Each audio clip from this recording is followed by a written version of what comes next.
like this when you have a chance to win, you have a lead late, and it slips away? What's the hardest part? Nobody likes that feeling at all.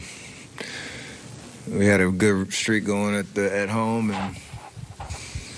and we found a lot of different ways to win, and really didn't feel like we were out of control of this game until Cat hit that three. So just a tough one to walk off the court, nothing to show for it, but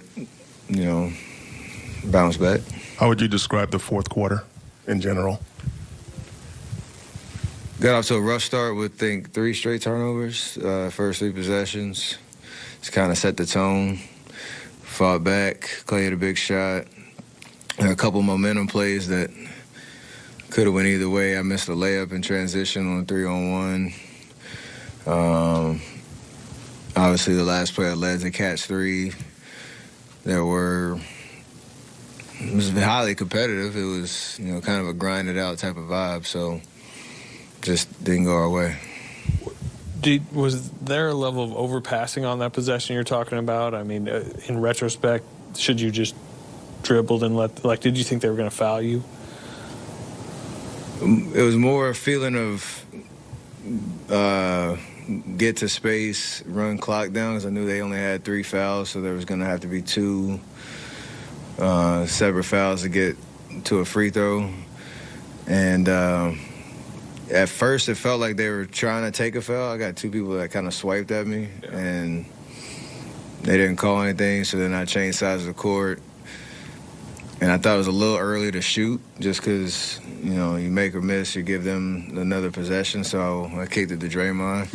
Obviously, I'm sure, we could just hold it at that point maybe, but everything up until that point was just trying to run the clock off, run time off the clock and force them to either make a decision where they really wanted to foul or not. But we lost it.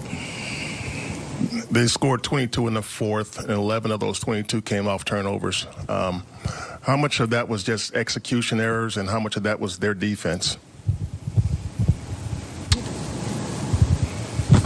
I don't mean numbers, but, just... I know, I'm trying to think of... I know we started with 3 straight turnovers, and then we had those last 2. We knew that they were... Yeah, they use their size. They try to feed me, Clay, JP down into the paint, trying to take away our looks from 3, and then just play big where taking away rim attempts, but also just trying to force you into those tough mid-ranges. They have the personnel to do it. There were a couple possessions where we got a little rushed for no reason, but it's one of those. It's one of those situations where it wasn't pretty, but if you find a way to just, finish those last 45 seconds, it's just a different feeling, and that's just the way the league goes. And you got to take that pill and swallow it just because, we lost, and try to learn from it, knowing that that's kind of like a playoff type situation where it can swing a series if you, can grind out a win. However ugly it is, no matter how many turnovers you have and stuff, you obviously want to play better, so you have to address that. But